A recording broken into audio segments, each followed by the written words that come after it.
श्री शिवाय नमस्तेभ्यम दोस्तों। भगवान शिव जी आपकी हर मनोकामना पूरी करें, इसी कामना के साथ आज का वीडियो हम शुरू करते हैं।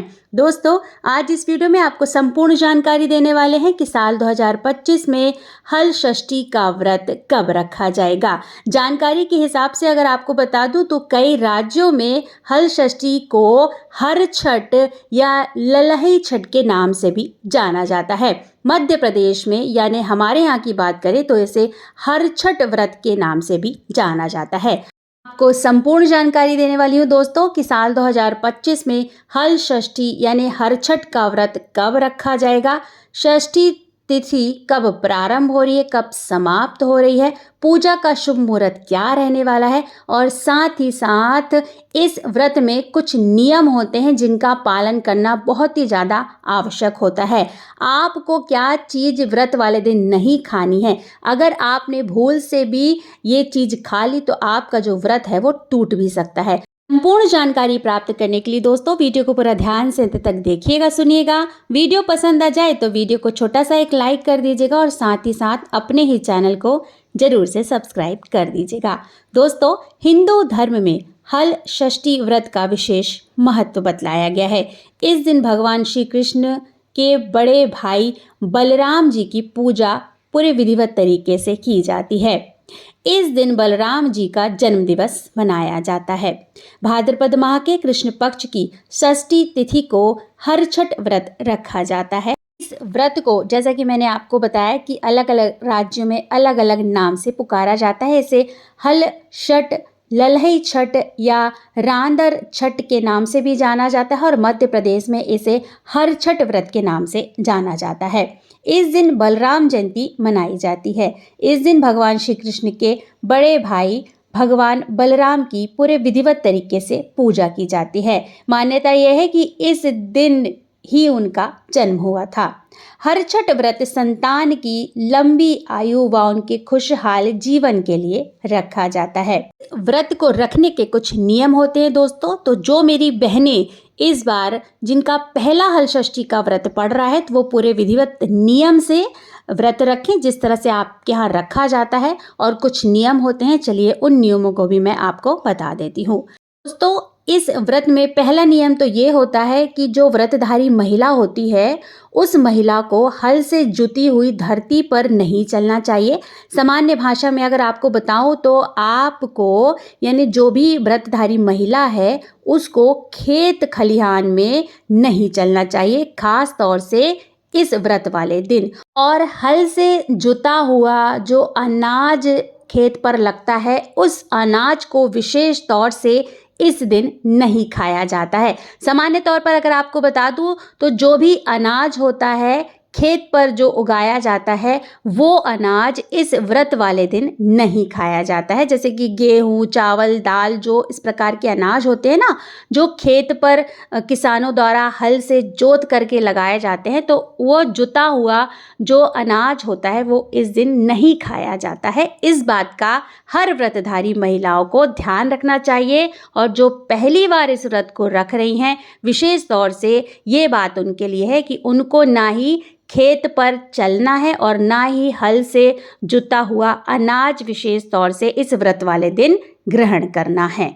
दूसरा महत्वपूर्ण नियम यह है दोस्तों कि इस दिन यानी हल षष्ठी व्रत के दिन व्रतधारी महिलाओं को गाय का दूध, घी और दही का प्रयोग नहीं करना है। आप भैंस का दूध, दही और घी का प्रयोग कर सकते हैं, लेकिन आपको गाय के दूध, घी और दही का प्रयोग नहीं करना है। ये बहुत ही ज़्यादा महत्वपूर्ण बात है इस व्रत के लिए।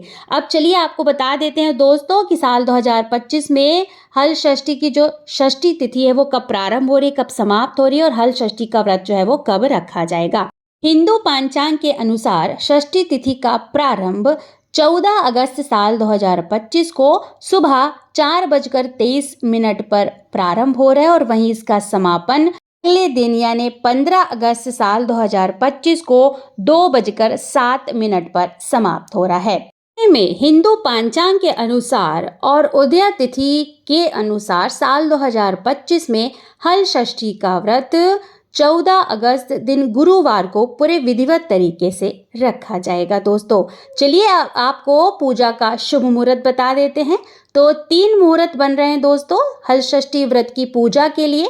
पहला ब्रह्मा मुहूर्त जो बनकर आ रहा है वो सुबह 4:23 से लेकर के सुबह 5:07 तक। दूसरा अभिजीत मुहूर्त बनकर आ रहा है दोस्तों सुबह 11:59 से लेकर के दोपहर 12:52 तक। और वहीं तीसरा और अंतिम शुभ मुहूर्त निकल कर आ रहा है दोस्तों जो कि विजय मुहूर्त रहने वाला है, जो बन रहा है दोपहर 2:37 से लेकर के दोपहर 3:30 तक। तो आप इन शुभ मुहूर्त को ध्यान में रखते हुए हलषष्ठी व्रत की पूजा पूरे विधिवत तरीके से कर सकते हैं।